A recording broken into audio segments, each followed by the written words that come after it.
Sa mismong gabi ng marangyang selebrasyon ng ikalimang anibersaryo ng kasal, gumuho ang mundo ni Isabela Sandoval nang matuklasan niyang ang kanyang asawa ay hindi lamang may kabit na buntis, kundi lihim ding nagbabalak agawin ang buong kayamanan ng kanyang pamilya.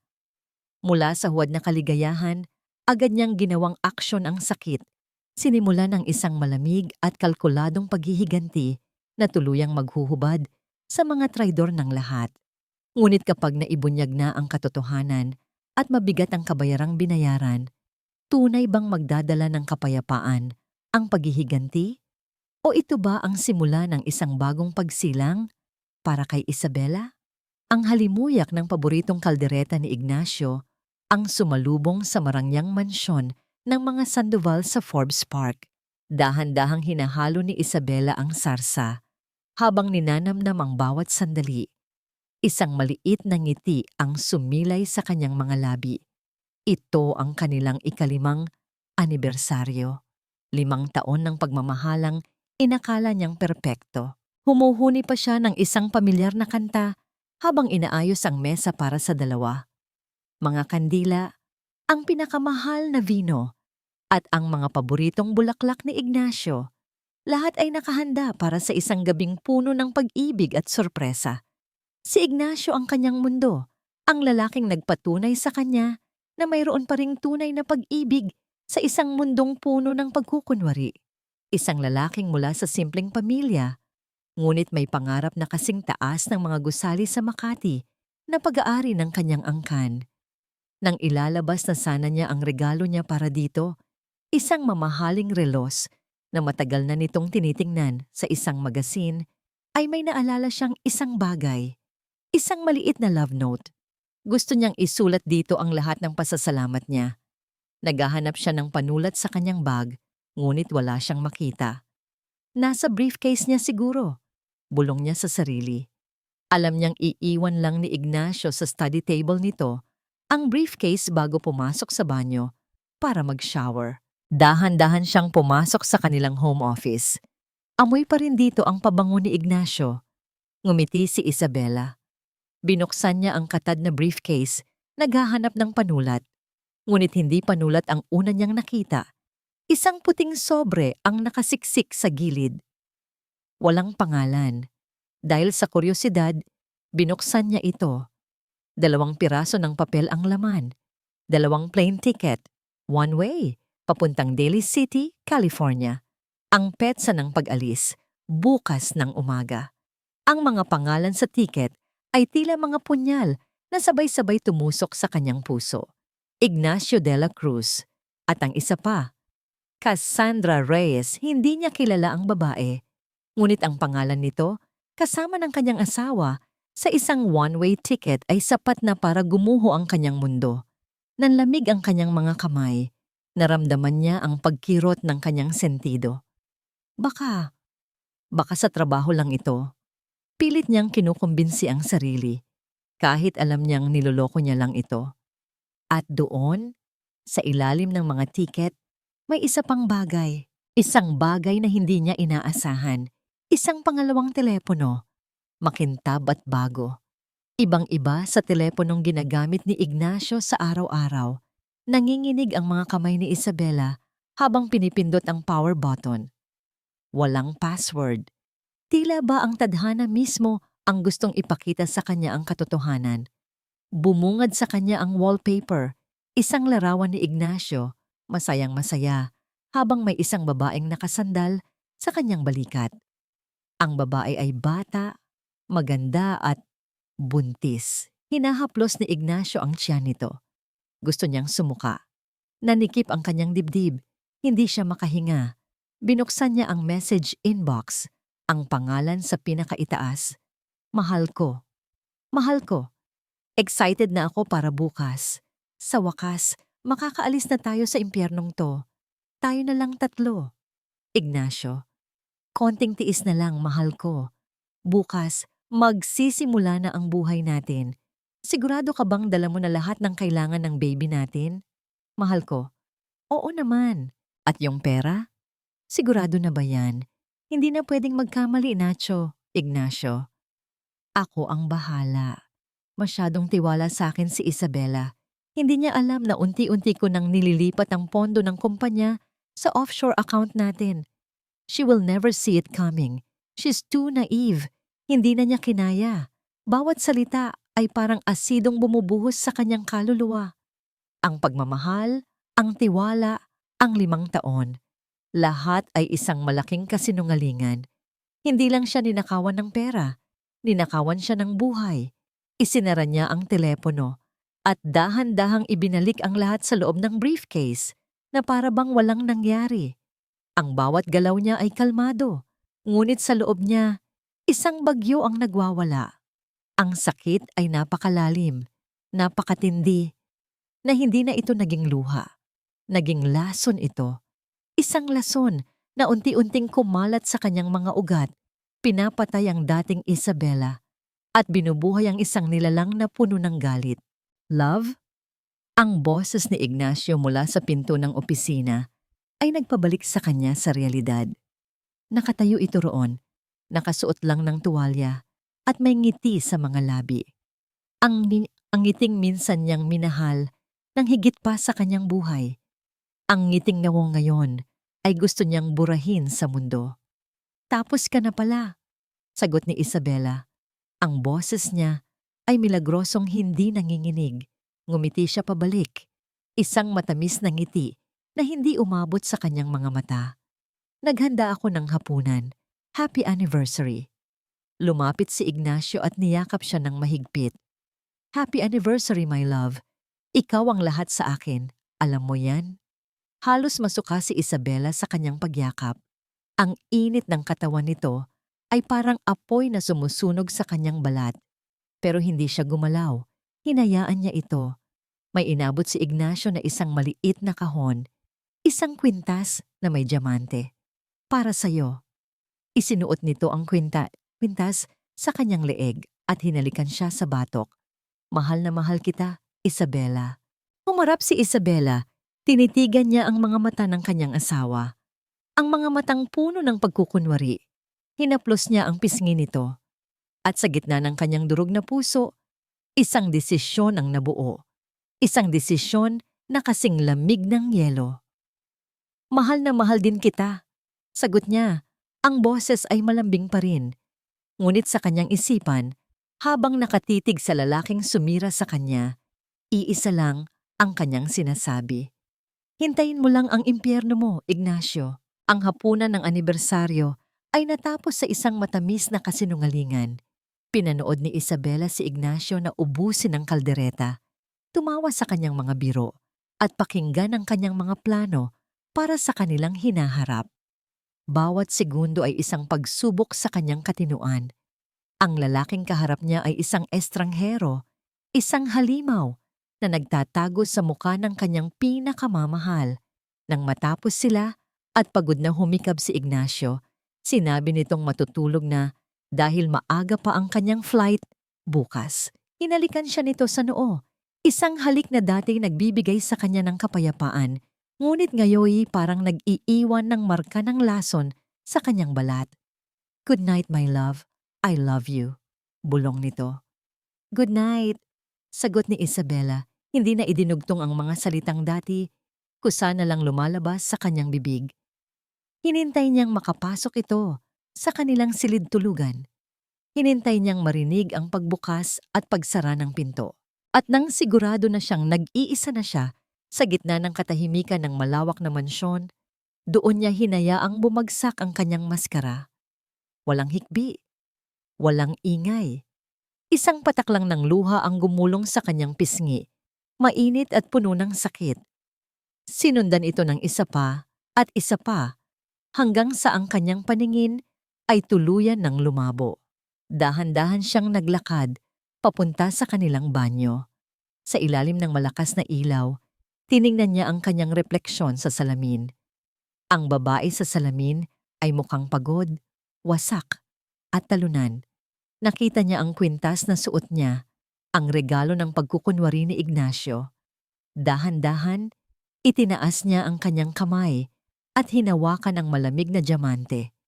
Pagkatapos, sa isang mabilis at marahas na galaw, Hinablot niya ito mula sa kanyang leeg. Bumagsak ang kwintas sa marmol na sahig. Ang tunog ng pagkalas nito ay umalingaw-ngaw sa katahimikan.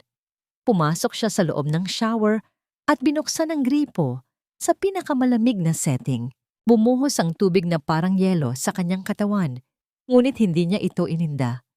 Hinayaan niyang bumuhos ang tubig sa kanyang mukha, kasabay ng kanyang mga luhang hindi na niya mapigilan. Doon, sa ilalim ng buhos ng tubig, inilabas niya ang lahat.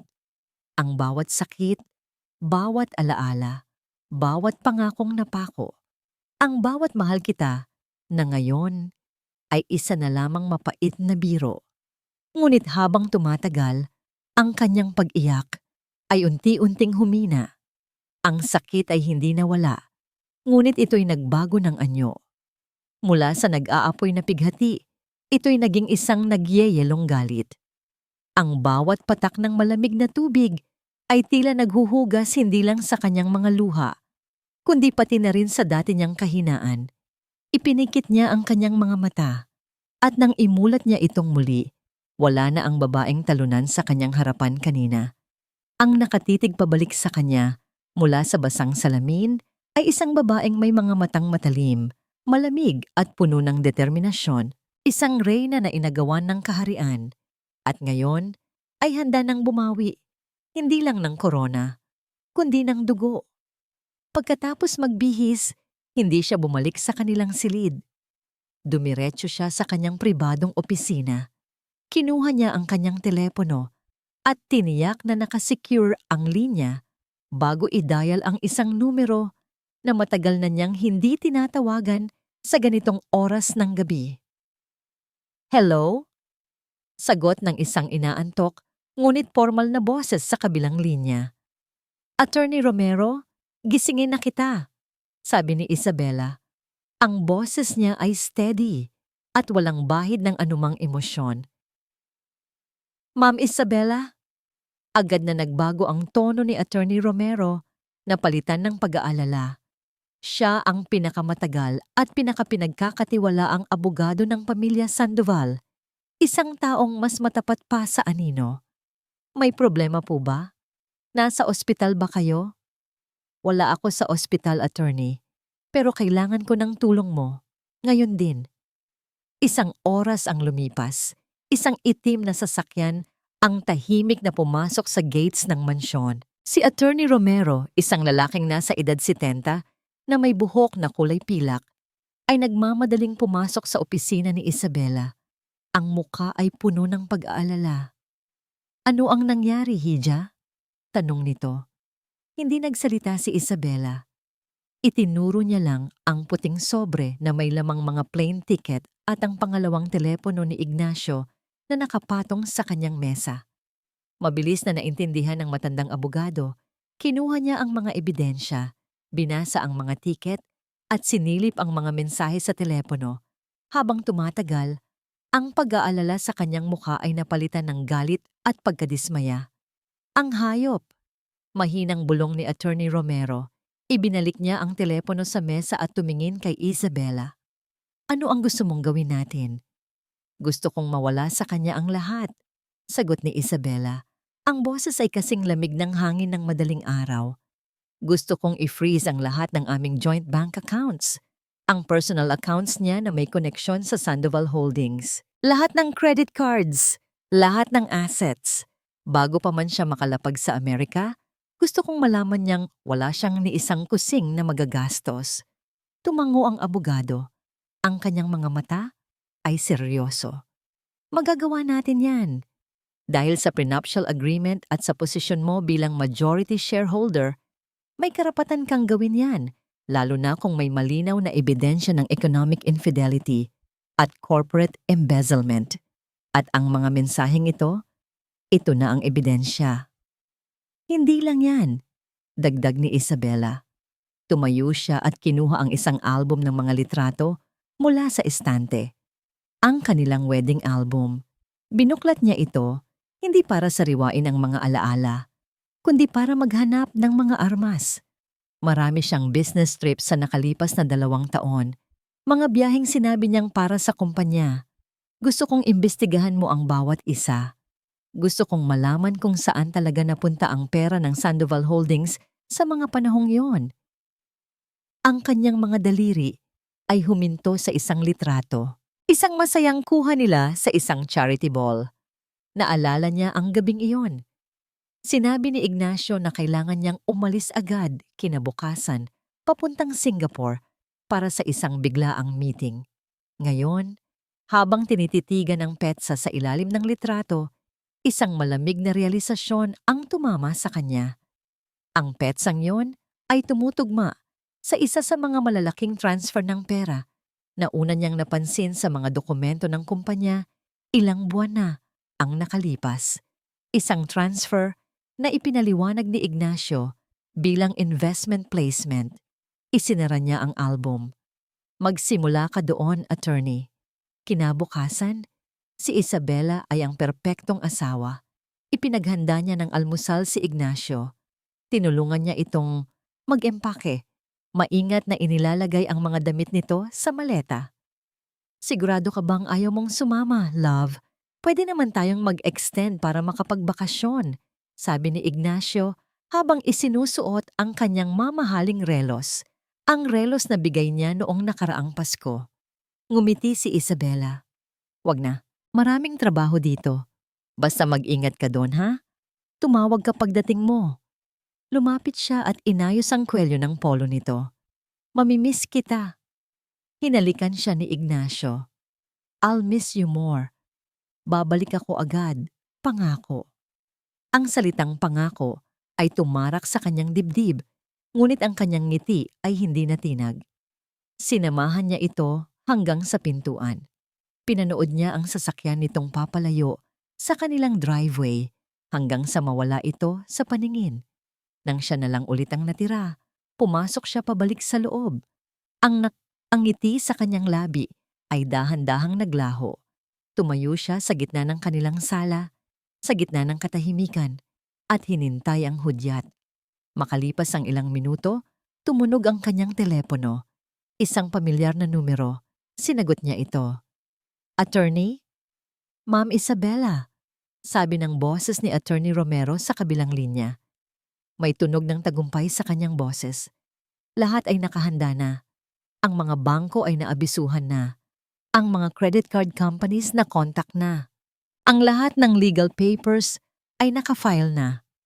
Huminto sandali ang matandang abogado na para bang binibigyan ng diin ang kanyang mga susunod na salita. Sa isang utos niyo lang, mawawala sa kanya ang lahat. Tumingin si Isabela sa labas ng bintana, sa asul na kalangitan, kung saan lilipad ang eroplanong magdadala sa kanyang asawa palayo. Palayo sa kanya at papunta sa kanyang pagkawasak. Isang malamig na ngiti ang sumilay sa kanyang mga labi. Gawin mo na. Para kay Ignacio de la Cruz, siya na ang pinakamaswerteng tao sa buong mundo. Habang mahigpit niyang niyayakap si Isabela sa departure area ng NAI, isang ngisi ang pilit niyang pinipigilan. Ang galing niyang umarte, ang galing niyang magsinungaling. 5 taon. 5 taon niyang pinagplanuhan ang lahat ng ito sa kanyang isipan at ngayon, sa wakas, ay nagaganap na. Mag-iingat ka dito, love, sabi niya. Ang boses ay puno ng pekeng pag-aalala. Hinalikan niya ito sa noo. 1 kilos na libu-libong beses na niyang ginawa. Ngunit ngayon ay wala ng kahulugan. Isa na lamang itong parte ng palabas. Tatawagan kita agad pagkalapag na pagkalapag ko. Mamimiss kita, sagot ni Isabela. Ang mga mata nito'y tila naluluha. Huwag kang mag-alala. Hindi mo ako mamimiss dahil hindi na ako babalik. Gusto niyang isigaw. Ngunit sa halip, ngumiti lang siya. I'll miss you more. Sa gilid ng kanyang mata, nakita niya ang isang pamilyar na anino malapit sa isang bookstore, si Cassie. Nakatayo ito roon, nagkukunwaring nagbabasa ng magazine, ngunit alam niyang nakatingin ito sa kanila. Ang reyna ng kanyang bagong buhay, ang ina ng kanyang magiging anak. Bumitaw siya sa pagkakayakap kay Isabela. Sige na, kailangan ko nang pumasok. Baka maiwan pa ako ng flight. Kinuha niya ang kanyang hand-carry luggage, nagbigay ng isang huling mabilis na halik at tumalikod. Hindi na siya lumingon pa. Bawat hakbang palayo kay Isabela ay isang hakbang papalapit sa kalayaan, sa kayamanan, sa buhay na matagal na niyang pinapangarap, malayo sa anino ng pamilya Sandoval. Nang makalagpas na siya sa immigration, agad niyang hinanap si Cassie. Nakita niya itong naghihintay malapit sa kanilang boarding gate. Ang mukha ay hindi maipinta sa pananabik. "Nacho?"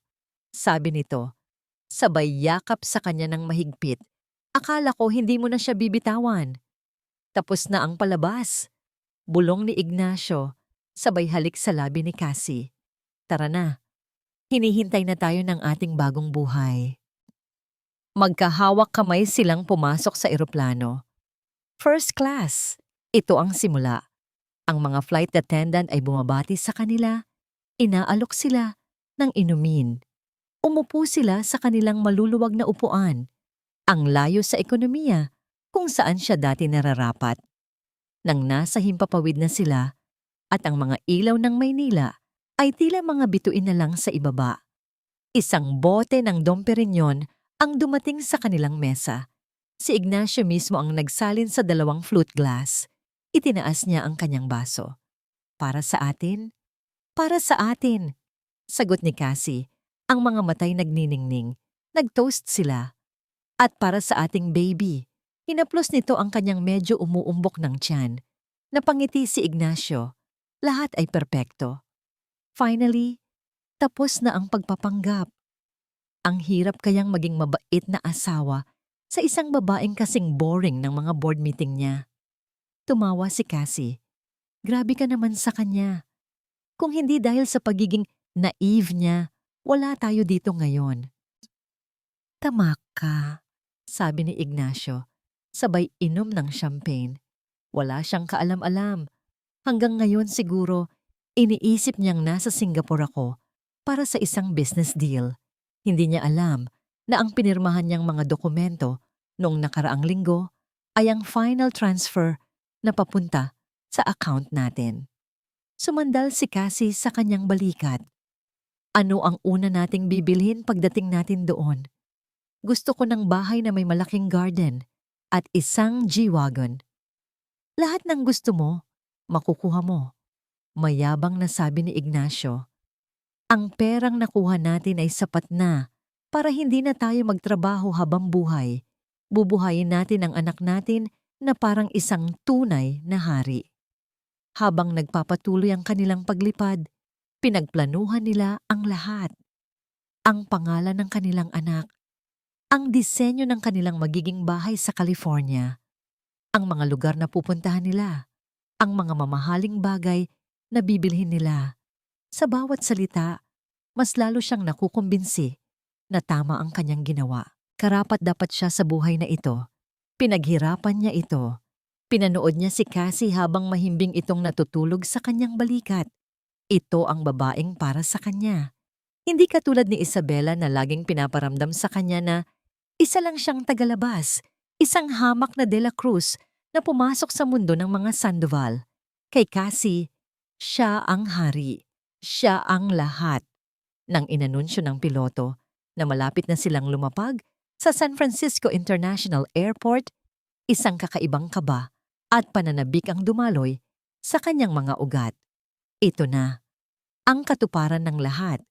Pagkalapag ng eroplano, habang naghihintay na makababa, hindi niya mapigilang ngumiti. Kinuha niya ang kanyang telepono. Ang teleponong para lang sa kanila ni Cassie. Ang lumang telepono niya para kay Isabela ay matagal na niyang itinapon. "Welcome to the United States of America," bulong niya sa sarili. Binuksan niya ang kanyang telepono. Handa nang i-check ang kanilang bank account para makita ang milyon-milyong dolyar na naghihintay sa kanila. Ngunit bago pa man niya mabuksan ang banking app, sunod-sunod na mensahe ang pumasok. Mga email notification galing sa iba't ibang bangko. BDO alert.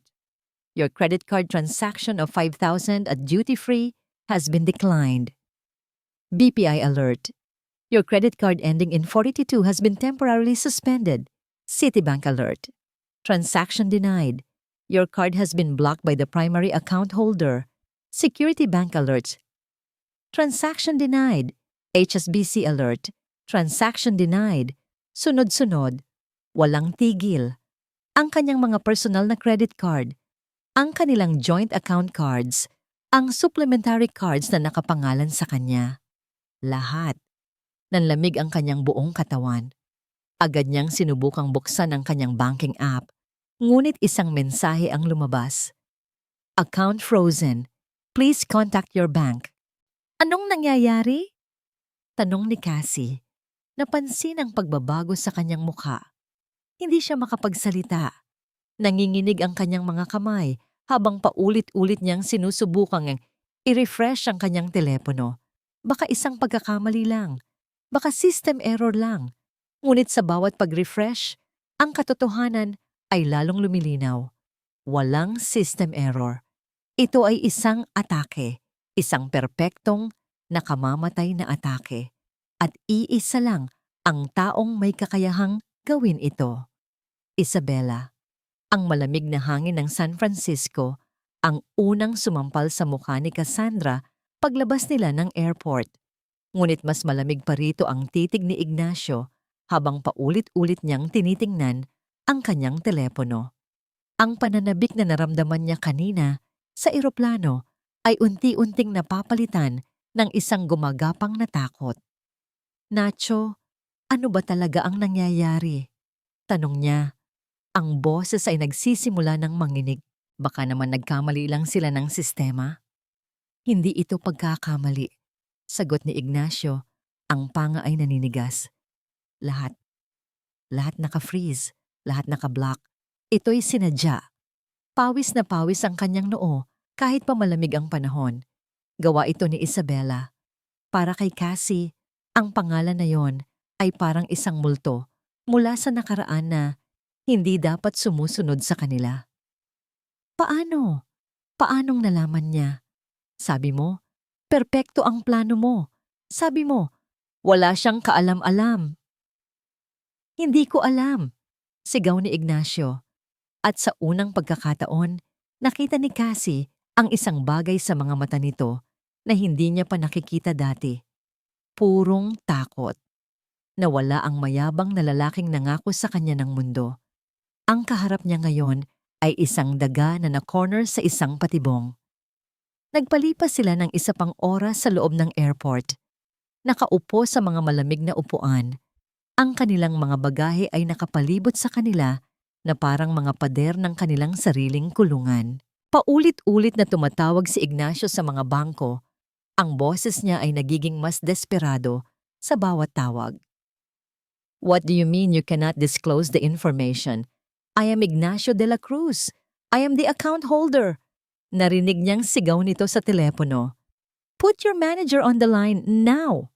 Ngunit wala ring nangyari. Bawat tawag ay nagtatapos sa parehong sagot. We're sorry, sir, but the primary account holder has issued a security freeze on all associated accounts. Primary account holder, Isabela. Nagsimula nang tumulo ang luha ni Cassie. Ang mga pangarap niyang mansyon, mamahaling kotse, at buhay reyna ay naglalaho sa bawat segundong lumilipas. Anong gagawin natin ngayon, Ignacio? Wala tayong pera. Wala tayong matutuluyan. Paano ang baby natin? Tumahimik ka nga muna, Cassie. Bulyaw ni Ignacio. Ang stress ay kitang-kita na sa kanyang muka. Nag-iisip ako. Huwag mo nang dagdagan. Iyon ang unang pagkakataon na sinigawan siya ni Ignacio. At sa sandaling iyon, isang bahagi ng paghanga niya para dito ay nagsimulang mag-crack. Sa huli, walang nangyari. Walang na-unfreeze na account. Walang perang dumating. Ang tanging pag-aari na lang nila ay ang mga laman ng kanilang maleta at ang kakarampot na US dollars sa wallet ni Ignacio. Walang ibang pagpipilian, hinila nila ang kanilang mga bagahe palabas. Ang unang gabi nila sa Amerika ay hindi sa isang 5-star hotel, kundi sa paghahanap ng isang pawn shop. Kitang-kita ni Cassie ang kahihiyan sa mukha ni Ignacio habang inaalis nito Ang Rolex sa kanyang pulso, ang parehong relos na mayabang nitong ipinapakita sa kanya noon. Isinangla niya ito sa isang matabang Amerikano sa halagang mas mababa pa sa isang kapat ng tunay na presyo nito. Ang ilang daang dolyar na iniabot sa kanila ay parang insulto. Ngunit yun lang ang meron sila. Iyon ang kanilang survival money. Ang pera ay sapat lang para sa isang linggong upa sa isang maliit at madilim na motel sa isang hindi pamilyar na kalye sa Daly City. Ang amoy ng kwarto ay pinaghalong luma at disinfectant. Ang kumot ay magasgas at ang ilaw mula sa neon sign sa labas ay kumukurap-kurap, nagbibigay ng isang nakakabahalang kulay sa loob ng silid.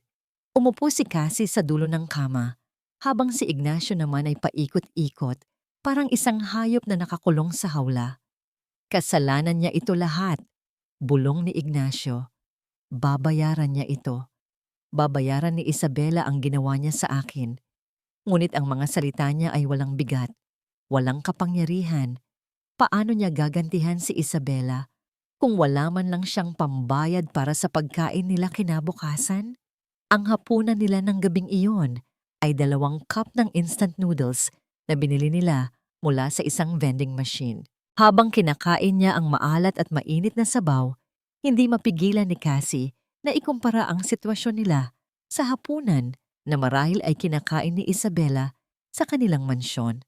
Ang agwat sa pagitan ng kanilang mundo ay hindi na isang karagatan lang. Isa na itong bangin na imposibleng tawirin. Nang matapos silang kumain, isang nakakabinging katahimikan ang bumalot sa kanila.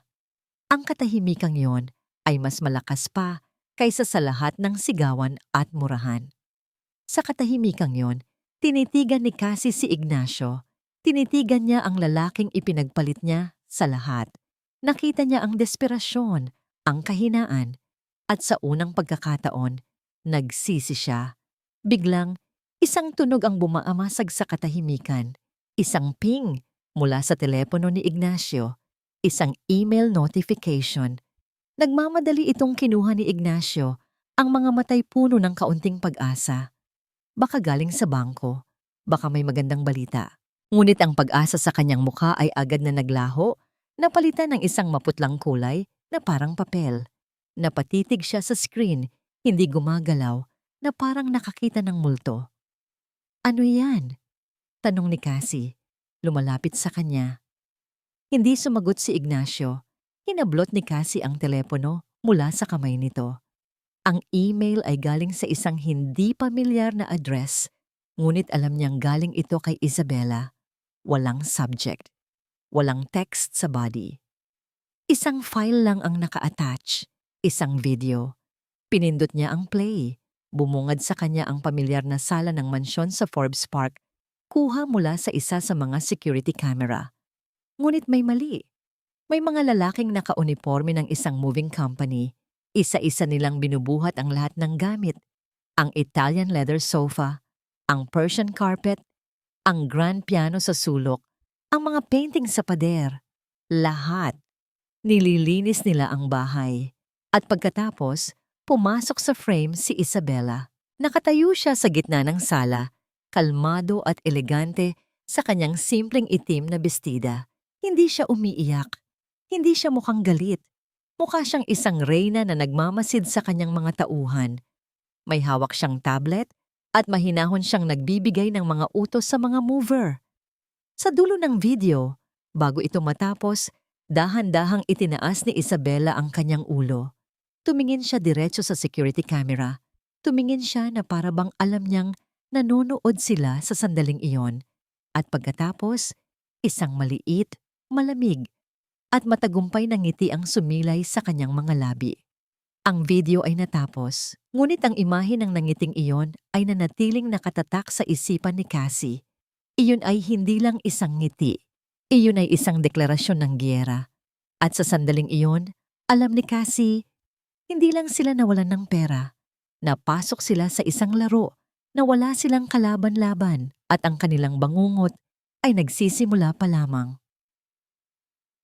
Habang ang impyerno ay unti-unting nilalamon sina Ignacio at Cassandra, Sa kabilang panig ng mundo, si Isabela Sandoval naman ay naghahanda para sa kanyang pag-akyat sa trono. Kinabukasan matapos ang pag-alis ni Ignacio, isang emergency board meeting ang ipinatawag sa Sandoval Holdings. Isang bagay na hindi kailanman ginawa ni Isabela noon. Ang boardroom sa pinakamataas na palapag ng kanilang gusali sa Makati ay napuno ng mga bulungan. Naroon ang mga matatandang miyembro ng board, mga kasosyo sa negosyo ng kanyang ama, na lahat ay nagtataka kung ano ang biglaang pagpupulong na ito. Ang alam nila, si Ignacio de la Cruz, ang acting CEO, ay nasa isang mahalagang business trip. Nang bumukas ang pinto, lahat ng mata ay napunta sa kanya.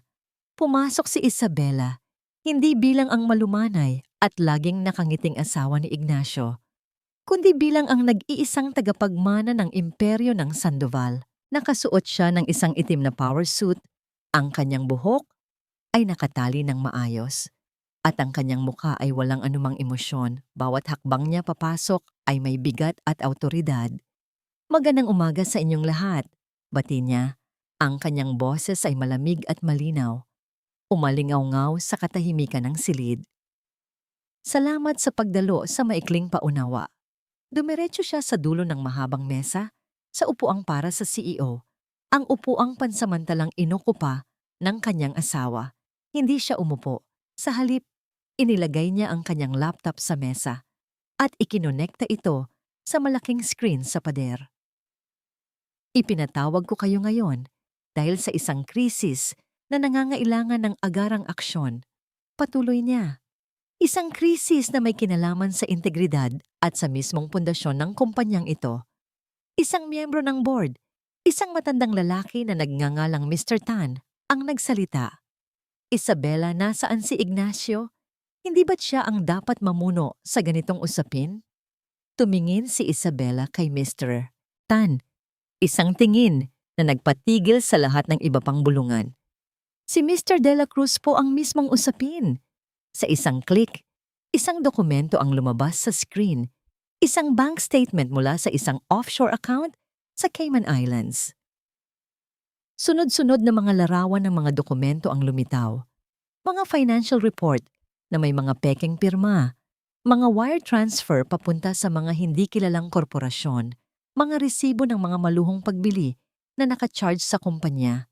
Bawat isa ay isang piraso ng ebidensya na maingat niyang tinipon kasama si Attorney Romero sa loob lamang ng 24 na oras.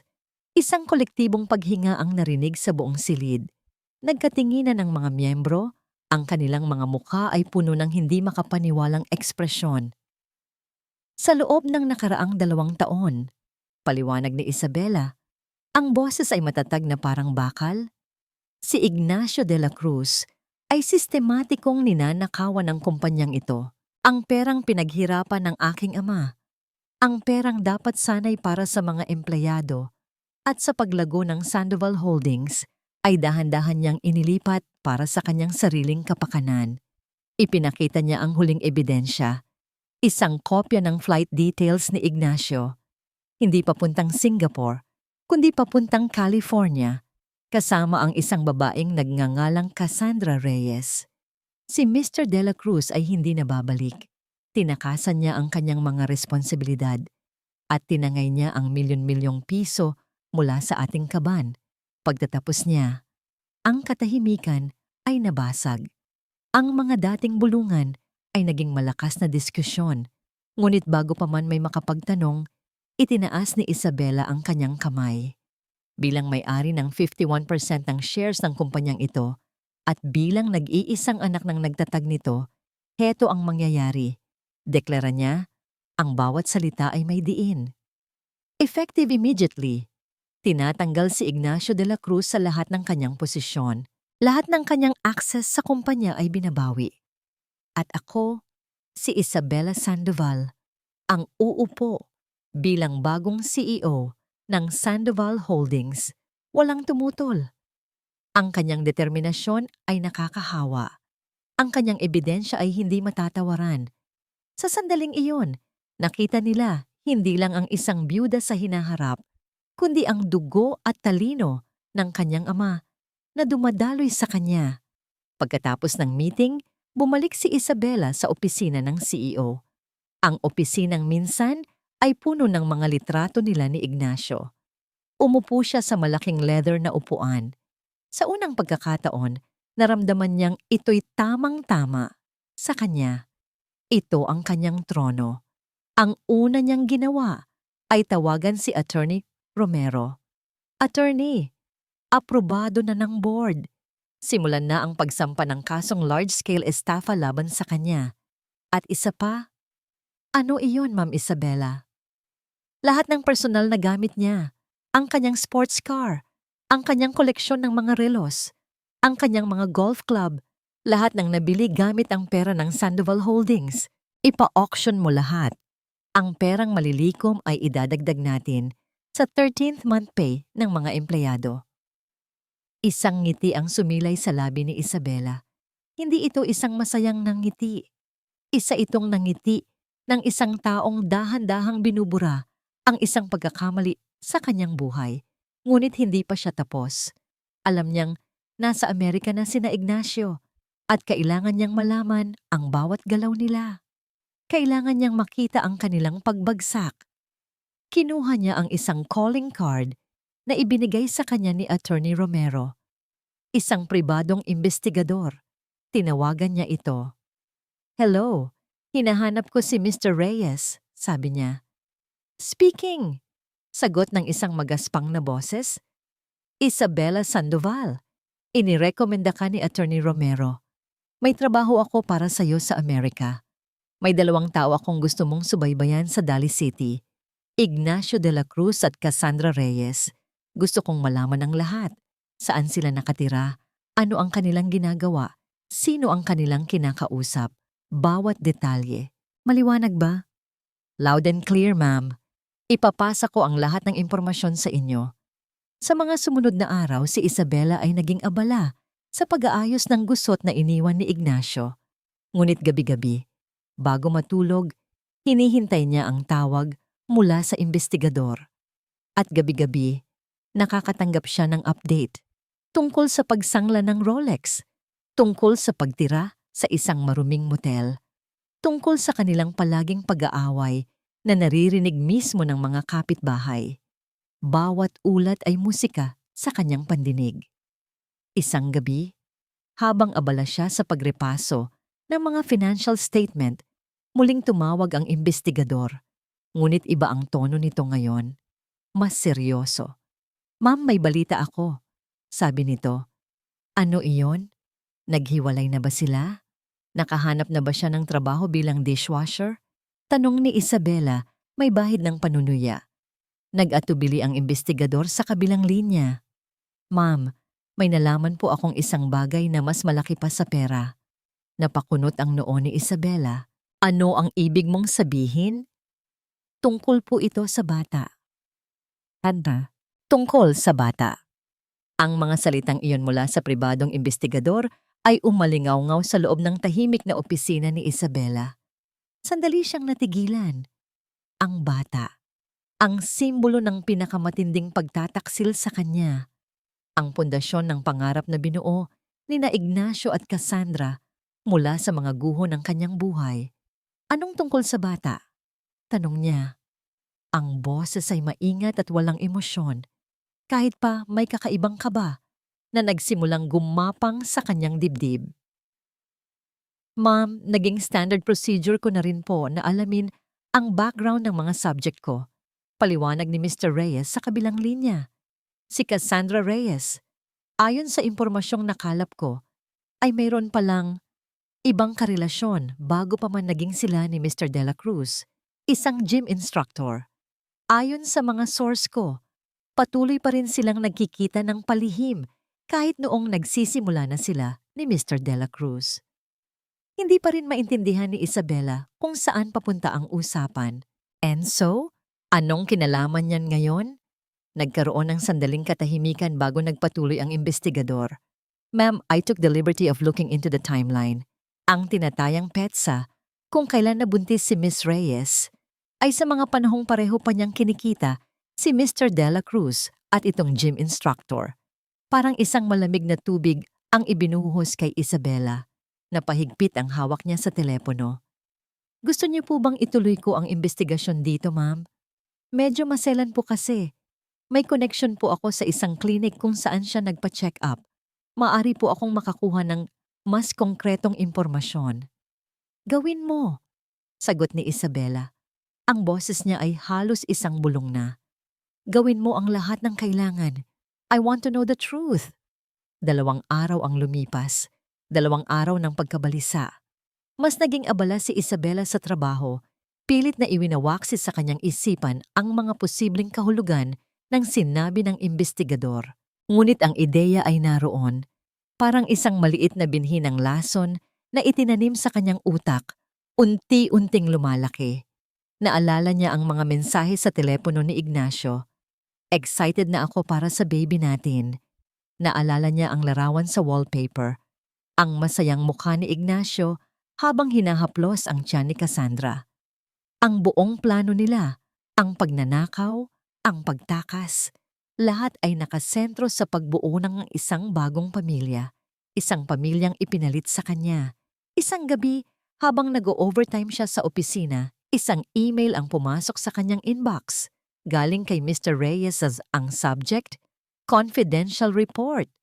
Nanginginig ang kanyang mga daliri habang binubuksan niya ang email. May 2 attachment. Ang una ay isang series ng mga litrato. Mga litratong kuha mula sa malayo. Nakita niya si Cassandra, naglalakad sa isang parke. At pagkatapos, isang lalaki ang sumalubong sa kanya. Isang matipunong lalaki na halatang mas bata kay Ignacio. Ang paraan ng pag-uusap nila, ang paghawak ng lalaki sa braso ni Cassandra, hindi yun kilos ng simpleng magkaibigan. Pagkatapos, binuksan niya ang pangalawang attachment. Isang scanned na kopya ng isang dokumento, isang medical record. Binasa niya ang mga detalye. Ang pangalan ni Cassandra Reyes, ang petsa ng huling check-up, ang estimated age of gestation. At sa ibabang bahagi, sa ilalim ng notes, may isang pangungusap na isinulat ng doktor. Patient expressed concerns about paternity. DNA testing was recommended and scheduled. At sa tabi nito, may isang resulta mula sa isang non-invasive prenatal paternity test. 2 pangalan ang nakalista, Ignacio de la Cruz at ang pangalan ng gym instructor. Sa tabi ng pangalan ni Ignacio, isang salita lang ang nakasulat, excluded. Sa tabi ng pangalan ng gym instructor, probability of paternity, 99.9%. Nabitiwan ni Isabela ang kanyang mouse. Sumandal siya. Sa kanyang upuan, ang kanyang mga mata ay nakatitig sa screen, ngunit ang kanyang isipan ay lumilipad. Hindi siya makapaniwala. Ang buong pundasyon ng kasinungalingan ni Ignacio ay nakatayo sa isa pang mas malaking kasinungalingan. Hindi anak ni Ignacio ang dinadala ni Cassandra. Ang lalaking iniwan ng lahat, nagnakaw, at sinira ang kanyang buhay para sa isang bagong pamilya, ay nabubuhay sa isang ilusyon. Isa siyang tau-tauhan sa isang dula na hindi niya alam na siya pala ang pinagtatawanan. At sa sandaling iyon, isang emosyon ang pumalit sa gulat at pagkamuhi sa puso ni Isabela. Panunuya. Isang dalisay, malalim, at nakakalamig na panunuya. At pagkatapos, isang tawa ang kumawala mula sa kanyang lalamunan. Hindi ito isang masayang tawa. Ito'y isang tawa na mapait, madilim, at puno ng kabalintunaan. Tumawa siya ng tumawa, mag-isa, sa kanyang malawak na opisina, habang ang mga ilaw ng Makati ay kumikinang sa labas ng bintana. Ang buong trahedya ng kanyang buhay ay naging isang napakalaking komedya, isang cosmic joke. Nang sa wakas ay humupa ang kanyang pagtawa, isang bagong plano ang nabuo sa kanyang isipan. Isang plano na mas masakit pa sa pag-freeze ng mga bank account. Mas masakit pa sa pagbawi ng kumpanya. Ito ay isang atake sa mismong kaluluwa ni Ignacio. Kinuha niya ang kanyang telepono at gumawa ng isang bagong email, Hindi niya isinulat ang katotohanan. Hindi pa. Mas masisiyahan siyang panoorin si Ignacio na unti-unting matuklasan ito sa sarili niyang paraan. Gusto niyang bigyan ito ng pahiwatig, isang bagay na sisira sa isipan nito at magtatanim ng duda. Nag-attach siya ng isang litrato mula sa ulat ng imbestigador, ang pinakamalinaw na kuha, kung saan magkasama si Cassandra at ang gym instructor, nag-uusap ng malapitan sa isang bench sa parke. Walang paliwanag, walang akusasyon. Isang linya lang ang isinulat niya sa ilalim ng litrato.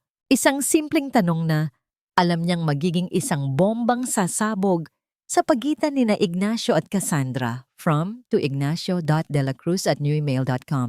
Subject, kamusta na kayo? Attachment. Image, JP. Kamusta na ang magiging pamilya mo, Nacho? Pinindot niya ang send. At habang iniisip niya ang magiging reaksyon ni Ignacio pagkabasa nito, isang malamig na ngiti ang muling gumuhit sa kanyang mga labi. Ang laro ay nag-level up. At si Isabela Sandoval ay lamang na lamang. Ang email ay parang isang multo sa screen ng telepono ni Ignacio. Paulit-ulit niyang binabasa ang tanong ni Isabela. Kamusta na ang magiging pamilya mo, Nacho? Hindi ito isang simpleng tanong. Ito ay isang pangungutya, isang patalim na binalutan ng pulot. Alam ni Isabela ang isang bagay na hindi niya alam. At ang litratong yon ang nagsimulang magwasak sa anumang natitirang katinuan sa kanyang isipan. Sino to, Cassie? Tanong niya. Ang boses ay mahinahon ngunit puno ng panganib. Ipinakita niya ang telepono kay Cassie. Ang screen ay nagniningning sa madilim na silid ng motel. Agad na namutla si Cassie. Nakita ni Ignacio ang mabilis na pagdaan ng takot sa mga mata nito bago ito pilit na ngumiti. Si sino? Si Rick yan. Kaibigan ko sa gym. Nagkita lang kami nang hindi sinasadya. Kinakamusta lang niya ako. Kaibigan? Ulit ni Ignacio. Dahan-dahang tumatayo. Ang lapit niyo naman para sa magkaibigan lang. At bakit kailangan niyang hawakan ang braso mo? Wala lang yun, Nacho. Nag-aalala lang siya dahil buntis ako. Alam mo na, mabait lang talaga yung tao. Huwag mo nang bigyan ng mali siya. Pilit na paliwanag ni Cassie. Ang boses ay nagsisimula ng tumaas. Tinitigan siya ni Ignacio ng matagal. Gusto niyang maniwala. Kailangan niyang maniwala. Dahil kung hindi, ano pa ang natitira sa kanya? Pero ang duda na itinanim ni Isabela ay nagsimula ng mag-ugat. Ang mga sumunod na araw ay naging isang buhay na impyerno. Ang pera mula sa Rolex ay paubos na. Kailangan nilang magtipid sa lahat ng bagay. Mula sa 2 beses na pagkain sa isang araw, naging 1 na lang. Ang pagmamahalang inakala nilang matatag ay nagsimulang gumuho sa ilalim ng bigat ng kahirapan at pagdududa. Walang tumatanggap kay Ignacio sa trabaho. Ang kanyang resume na puno ng mga posisyon sa Sandoval Holdings ay mas mukha pang isang babala kaysa sa isang kwalifikasyon. Walang kumpanyang gustong kumuha sa isang taong may kasaysayan ng pagnanakaw sa sarili niyang pamilya. Isang araw, sa sobrang desperasyon, natagpuan niya ang kanyang sarili sa labas ng isang maliit na restaurant na may karatulang dishwasher wanted. Nilunok niya ang kanyang pride, ang natitirang kapiraso nito, at pumasok. Ang dating CEO na nag-uutos sa daan-daang empleyado ay ngayon ay nakatayo sa isang mainit at maingay na kusina, naghuhugas ng mga sebo at tirang pagkain mula sa mga plato ng ibang tao. Ang sakit sa kanyang likod ay hindi sesebeyan sa sakit ng kanyang ego. Ang bawat platong hinuhugasan niya, ang mukha ni Isabela ang nakikita niya, nakangiti at nanunuya. Gabi-gabi, umuuwi siyang pagod na pagod sa motel. Amoy grasa at pagkatalo. At gabi-gabi, ang duda sa kanyang isipan ay lalong lumalaki ang larawan. Ang tanong ni Isabela, Ang takot sa mga mata ni Cassie. Lahat ay naghahalo sa kanyang utak. Isang gabi, dala ang kakarampot na perang kinita niya. Bumili siya ng isang bote ng pinakamurang whiskey. Umupo siya sa sahig ng motel, diretsyong umiinom mula sa bote. Saan ka galing kaninang hapon? Tanong niya kay Cassie. Ang boses ay magaspang dahil sa alak. Naglakad-lakad lang sa labas. Nahihilo na ako dito sa loob. Sagot ni Cassie, umiiwas ng tingin. Naglakad-lakad? O nakipagkita ka sa kaibigan mo? Napatingin si Cassie sa kanya, ang mga matay puno ng galit. Ano na naman ba, Ignacio? Pagod na ako sa mga paranoia mo. Hindi ka na nakakatulong, dinadagdagan mo pa ang problema. Ako pa ngayon ang problema. Tumayo si Ignacio. Ang alak ay nagbibigay sa kanya ng tapang na matagal nang nawala. Ako ba ang may mga sikretong kaibigan? Ako ba ang may mga kahina-hinalang kilos? Lumapit siya kay Cassie. Ang kanyang anino ay bumabalot dito. Sabihin mo sa akin ang totoo, Cassie. Dahil ba sa akin, kaya ka sumama? O dahil lang sa pera?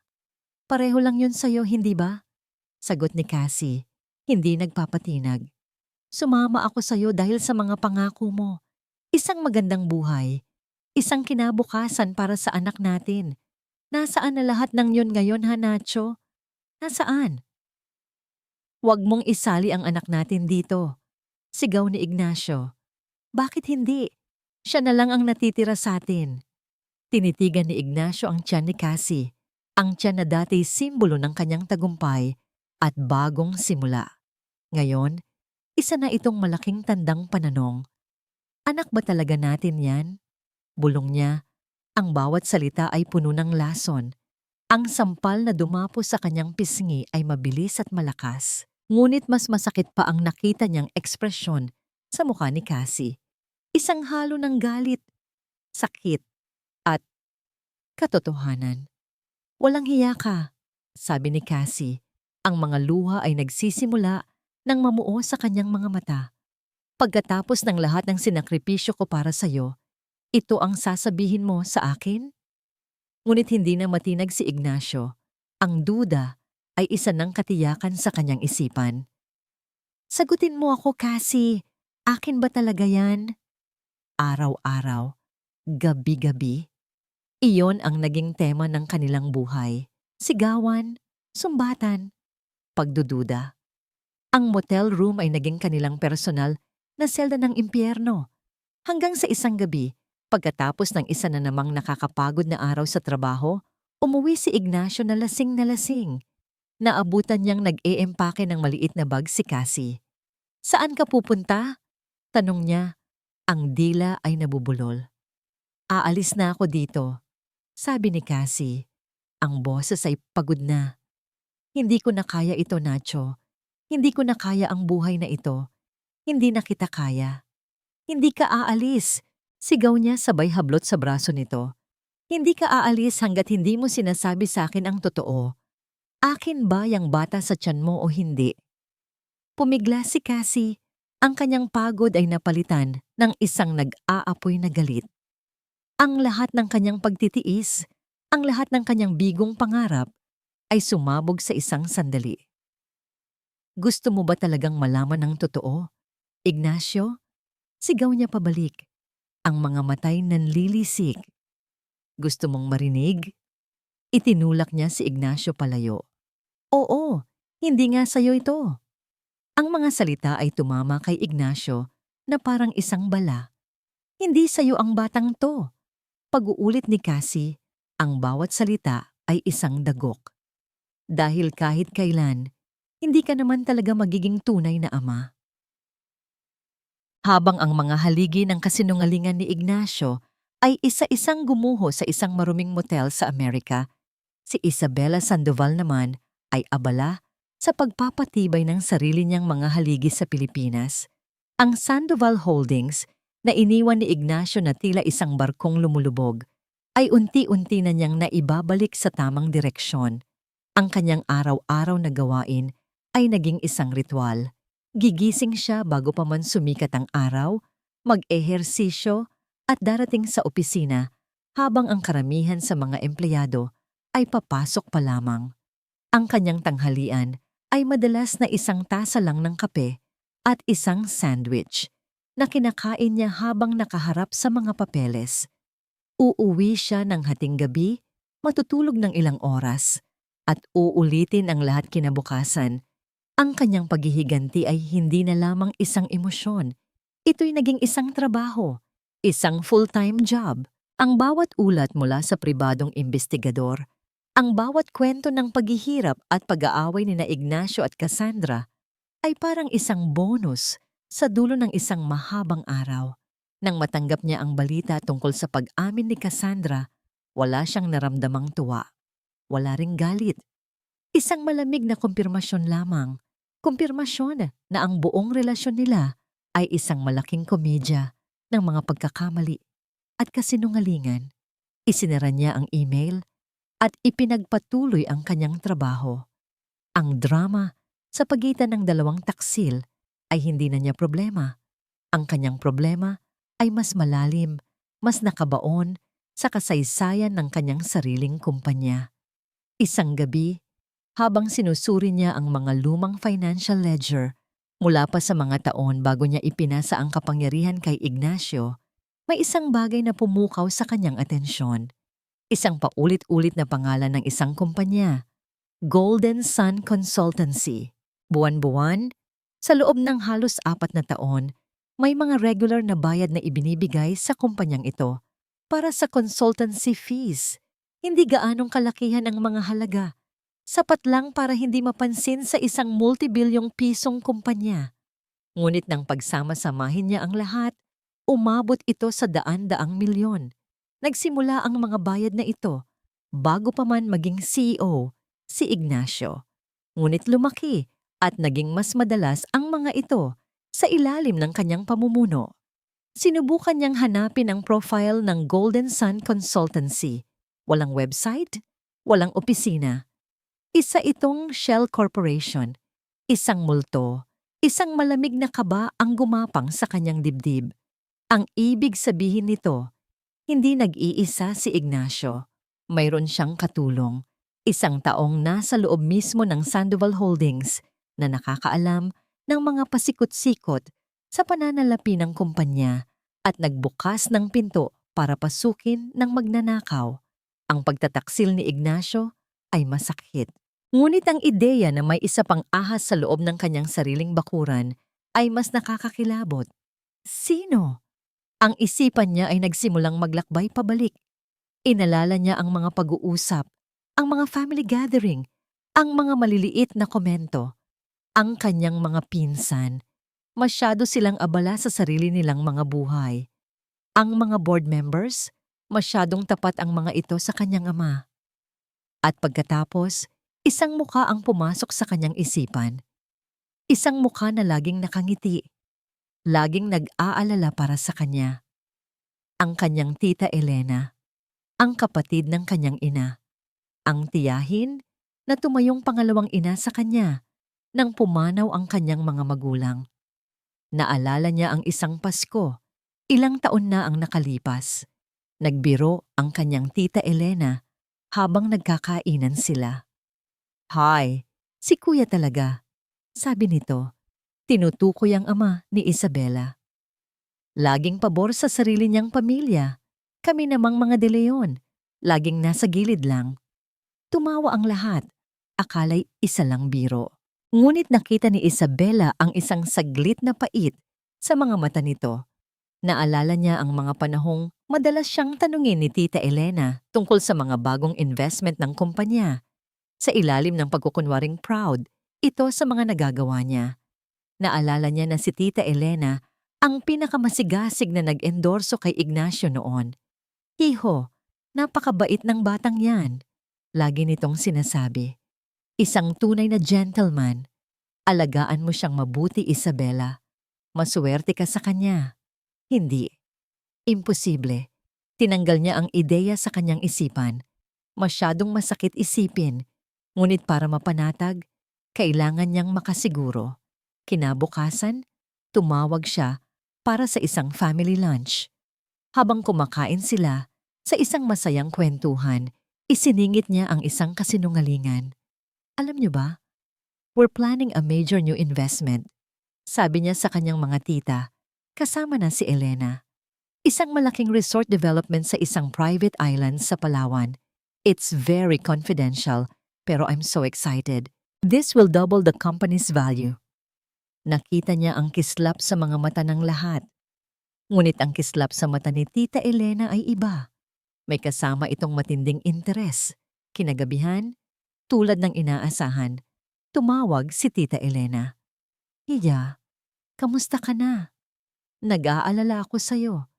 Masyado mo nang pinapagod ang sarili mo, sabi nito sa malambing na boses. Okay lang po ako, tita. Kailangan po para sa kumpanya. Sagot ni Isabela, pinapanatili ang kalmadong tono. Narinig ko yung tungkol sa Palawan. Napakagandang balita niyan. Siguradong matutuwa ang daddy mo kung nabubuhay siya, sabi nito. Saan nga palang isla yon? Baka naman pwede tayong bumisita minsan. Iyon na. Ang kagat sa pain. Hindi pa po final, tita. Pinag-aaralan pa po. Confidential pa po lahat. Maingat na sagot ni Isabela. Pagkatapos ng tawag, umupo si Isabela sa dilim. Ang kanyang hinala ay halos isa ng katotohanan. Ngunit kailangan niya ng pruweba. Isang bagay na hindi matatawaran.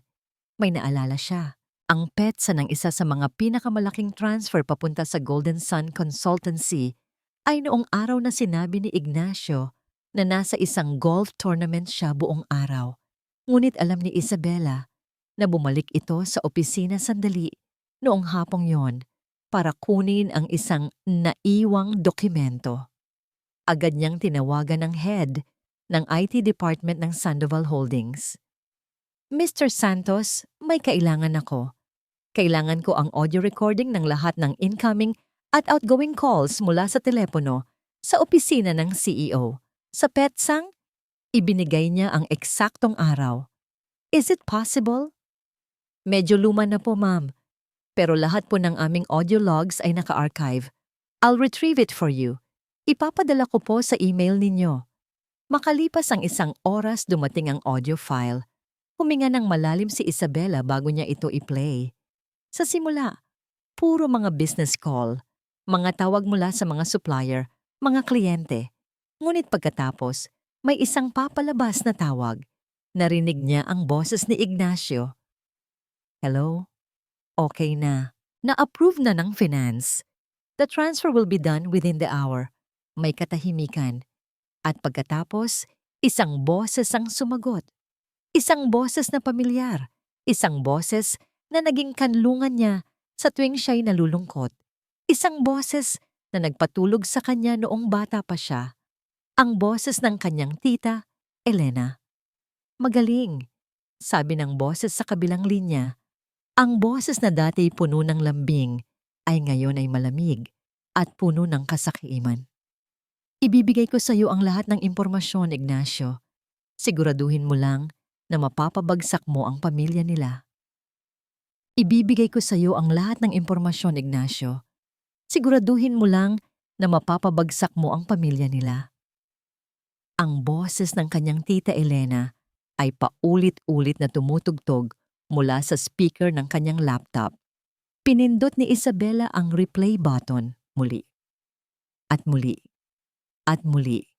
Bawat pag-uulit ay tila isang martilyong pumupukpok sa natitirang piraso ng kanyang puso. Dinudurog ito hanggang sa maging alikabok.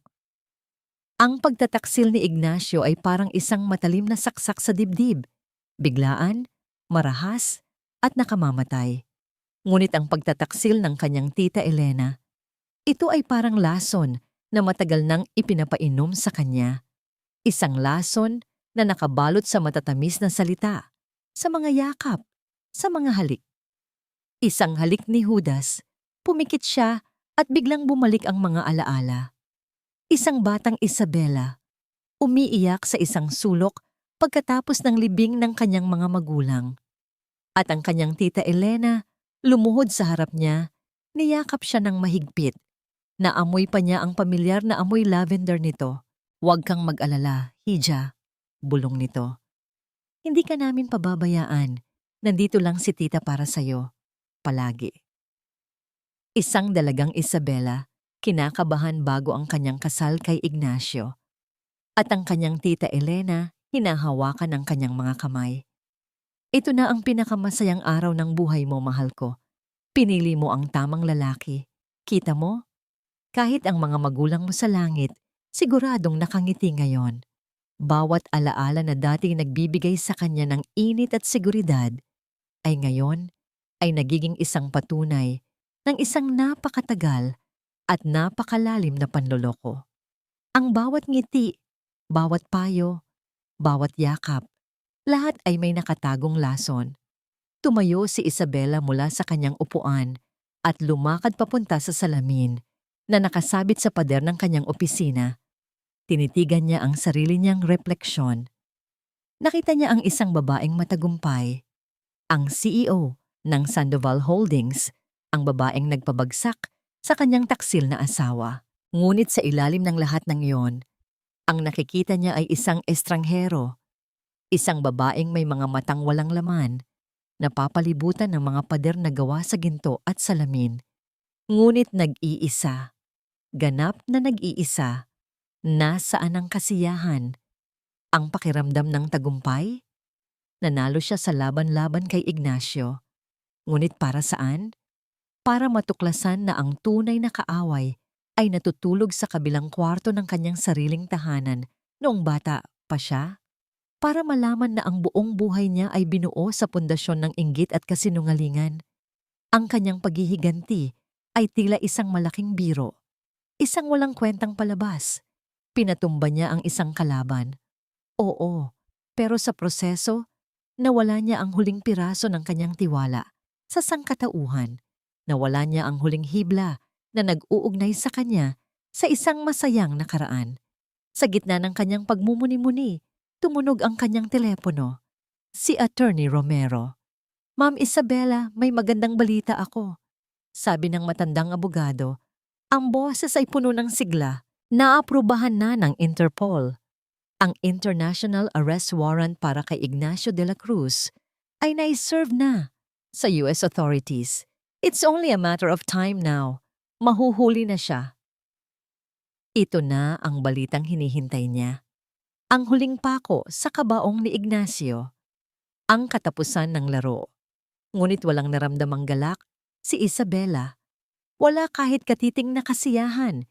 Isang nakakapagod na kabiguan lamang. Salamat sa balita, attorney. Sagot niya, ang boses ay pagod.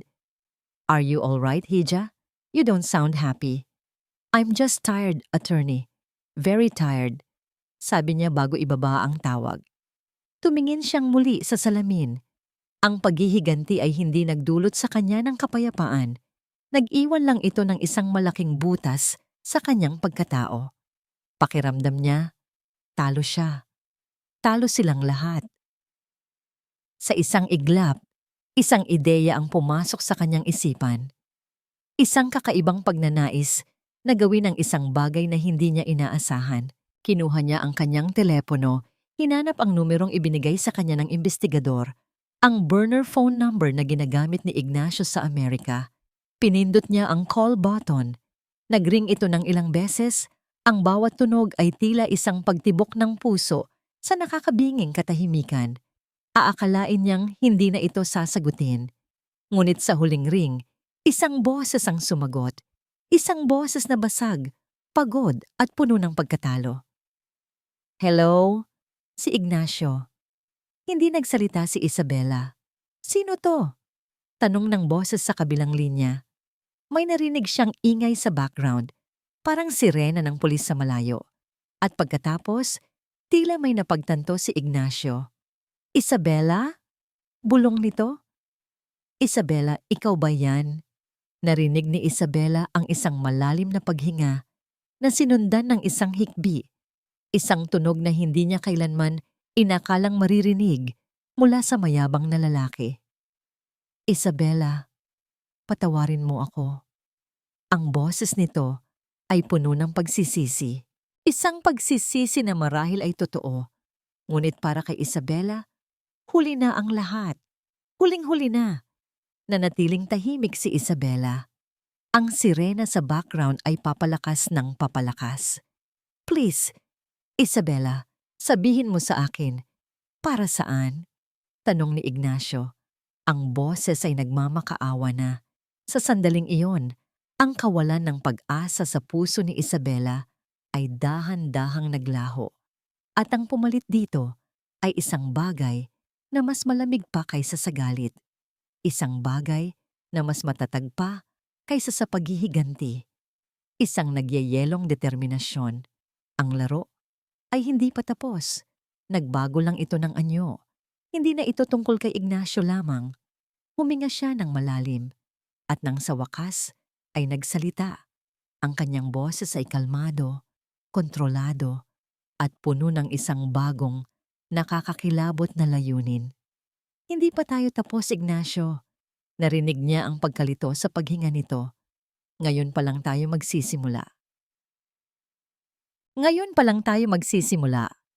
Ang mga salita ni Isabela ay parang yelong tumusok sa pandinig ni Ignacio. Ang sirena sa labas ng motel ay papalakas ng papalakas, isang nakakabahalang saliw sa kanilang huling pag-uusap. Anong ibig mong sabihin? Tanong ni Ignacio. Ang pagmamakaawa sa kanyang boses ay napalitan ng pagkalito at takot. Anong gagawin mo pa? Sa kabilang linya, sa tuktok ng Sandoval Tower, nakatayo si Isabela sa harap ng salaming bintana na tanaw ang buong Kalakhang, Maynila. Ang mga ilaw ng syudad ay parang mga bituin sa kanyang paanan. Kalmado siya.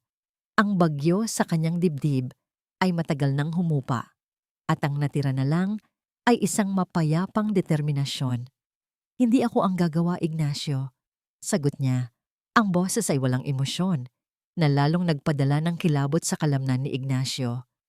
Ako lang ang magsasabi sa iyo ng mga bagay na dapat mo nang malaman matagal na. Narinig niya ang paggalaw sa likod niya. Nakita niya si Cassie. Buhat na ang nag-iisang bag nito. Handa nang umalis. Hindi man lang siya nito tinitignan. Ang una, pagpapatuloy ni Isabela. Ang boses niya ay tila isang guro na nagtuturo sa isang mangmang na estudyante. Ay tungkol sa pamilyang ipinagpalit mo sa akin. Ang pundasyon ng iyong bagong buhay. May narinig si Ignacio na parang pag-click ng mouse sa kabilang linya. Alam mo ba, nakakatuwa ang teknolohiya ngayon. Sa isang simpleng DNA test, kahit hindi pa naipapanganak ang isang bata, malalaman mo na kung sino ang tunay na ama. Nanigas si Ignacio, ang dugo sa kanyang mga ugat ay tila huminto sa pag-agos. Hindi mo anak ang dinadala ni Cassandra, sabi ni Isabela. Ang bawat salita ay diretso, walang paligoy-ligoy at walang awa. Sinungaling, sigaw ni Ignacio, ang kanyang mga mata ay desperadong napalingon kay Cassie, naghahanap ng anumang pagtanggi. Cassie, sabihin mo sa kanya. Sabihin mong nagsisinungaling siya. Ngunit si Cassie ay hindi nagsalita. Tumingin lang ito sa kanya. At sa mga mata nito, nakita ni Ignacio ang lahat ng sagot. Isang tingin ng awa at pagsuko.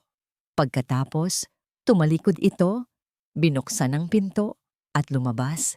Isinasara hindi lang ang pinto ng motel, kundi ang huling kabanata ng kanilang pinagsamahan. Cassie! Sigaw niya sa kawalan. Ngunit wala na ito.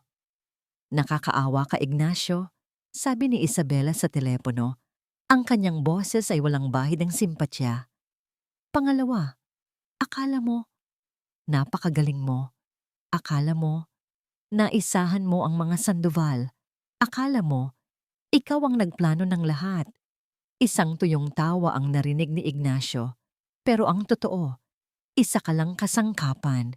Isang tau-tauhan na ginamit ng isang taong mas matalino at mas sakim pa sa'yo. Anong sinasabi mo? Naalala mo ba ang Golden Sun Consultancy? Tanong ni Isabela. Ang Shell Corporation na ginamit ninyo para ilabas ang pera? Alam mo ba kung kanino talaga yon? Hindi nakasagot si Ignacio. Sa tita ko, sabi ni Isabela. Sa tita Elena ko. Ang parehong tita na nag-endorso sa'yo sa pamilya namin. Ang parehong tita na nagbigay sa'yo ng lahat ng impormasyon para sirain kami. May narinig si Ignacio na pag-click ulit. Gusto mo bang pakinggan ang recording ng pag-uusap ninyo? Malinaw na malinaw, Nacho. Ang buong plano ninyo. Alam ko na ang lahat. Ito na ang huling dagok. Ang katotohanang mas masakit pa kaysa sa pagtataksil ni Cassandra. Hindi siya isang master manipulator. Isa lang siyang tanga. Isang marionette na pinagalaw ng inggit ng ibang tao. Ang buong paghihirap niya, ang buong pagbagsak niya, ay para sa wala. Napasubsob si Ignacio sa sahig. Ang telepono ay nakadikit pa rin sa kanyang tainga. Ang kanyang mga paghikbi ay naging isang desperadong pag-iyak. Ang lalaking minsang nangarap na maging hari ay ngayon ay isang pulubi. Hindi lang sa pera, kundi sa dangal. At ang panghuli, Ignacio, sabi ni Isabela, ang kanyang boses ay hudyat na ng katapusan. Naririnig mo ba ang mga sirena sa labas? Ang mga sirena ngayon ay nasa tapat na mismo ng kanilang pinto. Malakas, nakakabingi. Para sa'yo yan, kasabay ng kanyang mga salita. Isang malakas at sunod-sunod na katok ang umalingaw-ngaw sa pinto ng motel. Daly City Police! Open up! Napatingin si Ignacio sa pinto. Ang kanyang mga mata ay nanlalaki sa takot. Sa kabilang linya, sa Maynila, idinikit ni Isabela ang kanyang telepono. Hindi niya ito ibinaba. Pinakinggan niya ang huling mga sandali ng kalayaan ni Ignacio. Narinig niya ang malakas na pagsipa sa pinto. Ang pagpasok ng mga pulis, ang mga sigawan. Ignacio de la Cruz, you are under arrest. Put your hands behind your back.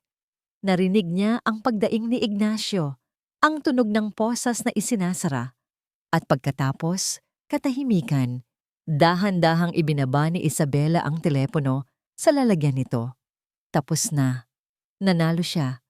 Ngunit habang nakatitig siya sa nagliliwanag na syudad sa kanyang harapan, wala siyang naramdamang tagumpay. Wala siyang naramdamang kasiyahan. Ang tanging naramdaman niya ay isang nakakabinging kahungkagan. Lumabas siya sa balkonahe ng kanyang opisina. Ang malamig na hangin ng gabi ay yumakap sa kanya. Tumingala siya sa langit, sa mga bituing malayo at malamig. At doon, sa gitna ng kanyang tagumpay, sa tuktok ng kanyang imperyo, sa unang pagkakataon, pagkatapos ng mahabang panahon, umiyak si Isabela Sandoval Tandangco. Ang pag-iyak ni Isabela sa balkonahe ng gabing iyon ay hindi nagtagal. Iyon ay parang isang biglaang buhos ng ulan na kailangan lang mailabas para luminaw muli ang langit.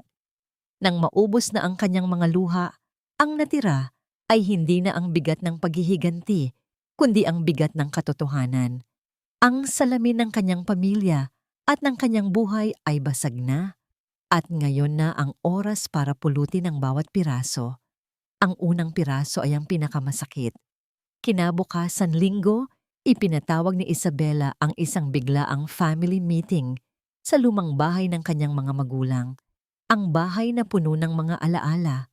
Dumating ang kanyang mga tiyuhin at tiyahin kasama na si Tita Elena na ang muka ay puno ng pekeng pag-aalala. Iya, ano itong biglaang pagpupulong? May problema ba sa kumpanya? Tanong agad ni Tita Elena, hinahawakan ng kanyang braso.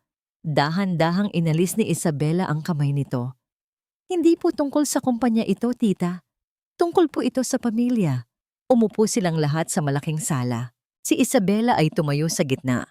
Kalmado, ngunit ang kanyang presensya ay nangingibabaw. Ipinatawag ko po kayo ngayon dahil may isang katotohanan na kailangan nating lahat malaman. Simula niya. Tungkol sa pagtataksil na ginawa ni Ignacio de la Cruz, isang tiyuhin niya ang umiling. Tapos na yon, Isabela. Nahuli na siya. Huwag na nating pag-usapan. Hindi pa po tapos, mariing sabi ni Isabela. Tumingin siya sa bawat isa sa kanila, at ang kanyang mga mata ay huminto sa kanyang Tita Elena. Dahil hindi siya nag-iisa.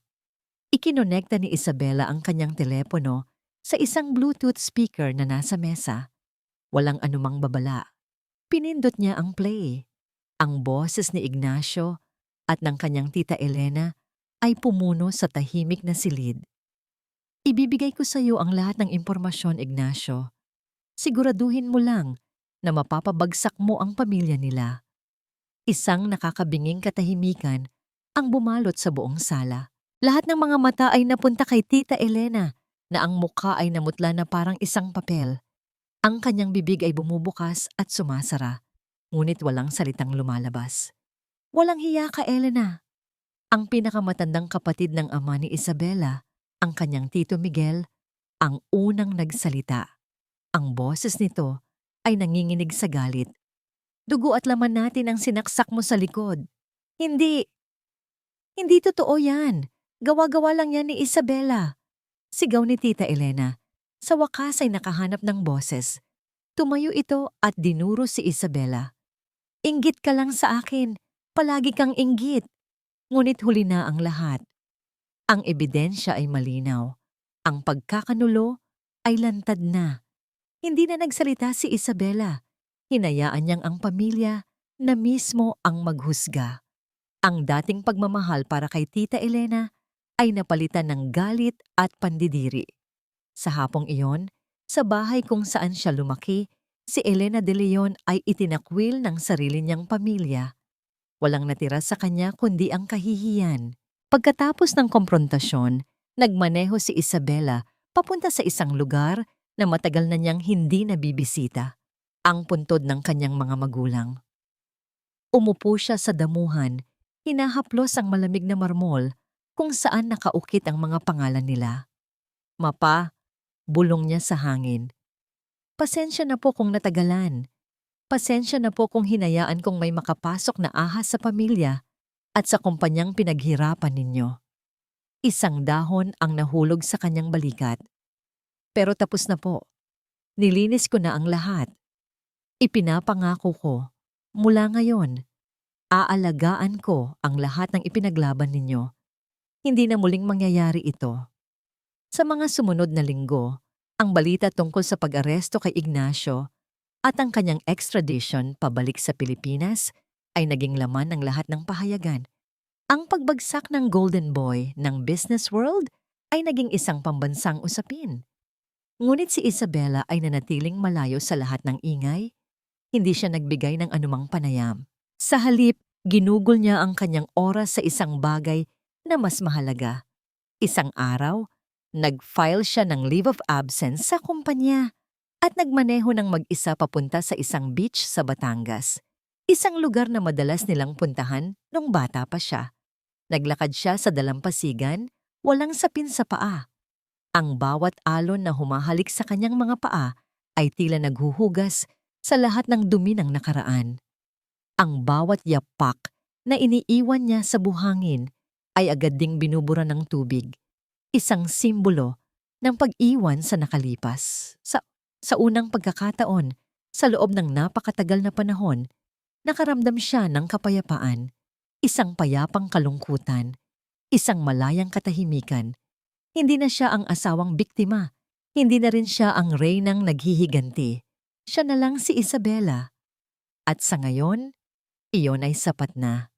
Nang bumalik siya sa Maynila, mas magaan na ang kanyang pakiramdam.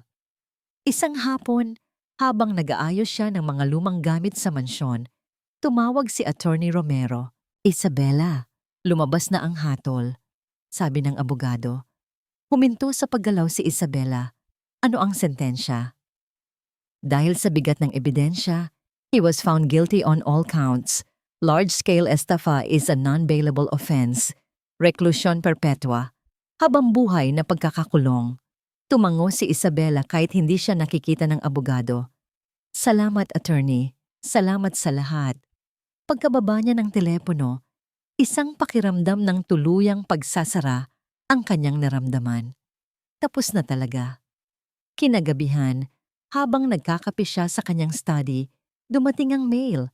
Kabilang sa mga sulat para sa kumpanya at mga bill, may isang sobre na kakaiba. Isang murang puting sobre. Ang selyo ay mula sa Bureau of Corrections. Napatitig siya rito. Ang sulat kamay sa labas ay pamilyar. Ang sulat kamay ng lalaking minsan niyang minahal at pagkatapos ay kinamuhian ng buong puso. Isang liham mula kay Ignacio mula sa loob ng bilangguan. Hinawakan niya ang sulat. Malamig, mabigat. Pinag-isipan niya kung ano ang gagawin. Pupunitin ba niya ito? Susunugin? O babasahin? Matagal siyang nakatayo roon. Hawak ang huling piraso ng kanyang basag na nakaraan. Hindi sigurado kung handa na ba siyang harapin ang kung anumang nakasulat sa loob nito. Isang taon ang lumipas. Ang Sandoval Holdings sa ilalim ng pamumuno ni Isabela ay hindi lang nakabangon, ito'y lumago nang higit pa sa inaasahan. Ang kanyang talino sa negosyo na minana niya sa kanyang ama na sinamahan pa ng isang bakal na determinasyon na hinubog ng kanyang mga pinagdaanan ay naging isang formula para sa tagumpay. Naglunsad siya ng mga bagong proyekto, pumasok sa mga bagong merkado at nakuha niya hindi lang ang respeto ng business community, kundi pati na rin ang tiwala at katapatan ng kanyang mga empleyado. Siya na ngayon ang isa sa mga pinakakilala at pinakahinahangaang babae sa mundo ng korporasyon sa Pilipinas. Ang kanyang kwento ay naging isang alamat, isang kwento ng pagbangon mula sa pagkakanulo. Ngunit sa likod ng mga headline at mga parangal, si Isabela ay nanatiling pribado. Isang hapon, habang nag-aayos siya ng kanyang mga gamit sa opisina, muli niyang nakita ang sobre. Ang liham mula kay Ignacio. Sa loob ng isang taon, nanatili itong nakatago sa isang drawer, hindi bukas. Naging isang paalala ito ng isang pinto na hindi pa niya tuluyang naisasara. Kinuha niya ito. Tinitigan. Hindi na nanginginig ang kanyang mga kamay. Wala na ang galit. Wala na ang sakit. Ang naroon na lang ay isang mahinang kuryosidad. Dinala niya ang sulat sa balkonahe. Sa parehong lugar kung saan siya umiyak noong gabing nahuli si Ignacio. Ngayon, ang hangin ay mas banayad. Ang tanawin ay mas maliwanag. Hindi na niya kailangan pang basahin ang nilalaman.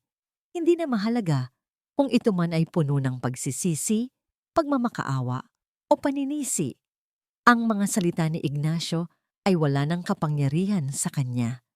Ang pagpapatawad na kailangan niya ay hindi para kay Ignacio. Ito ay para sa kanyang sarili. Pagpapatawad sa kanyang pagiging bulag. Pagpapatawad sa kanyang pagtitiwala. Pagpapatawad sa panahong hinayaan niyang ang paghihiganti ang magdikta sa kanyang buhay.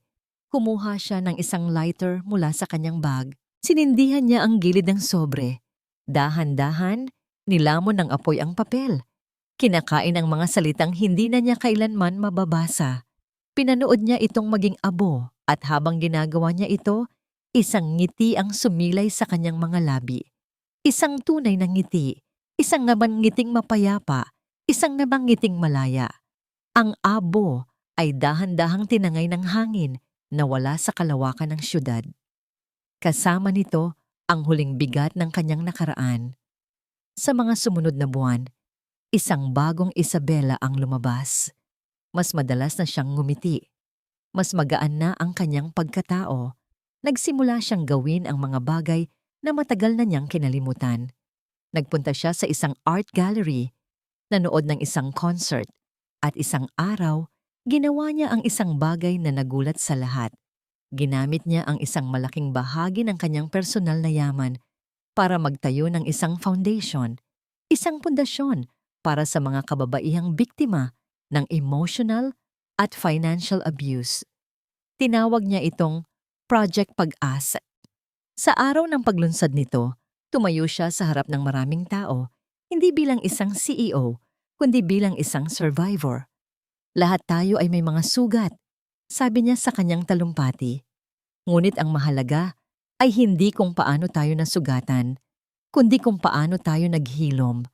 Ang tunay na lakas ay hindi sa paghihiganti, kundi sa pagtulong sa iba na muling makabangon.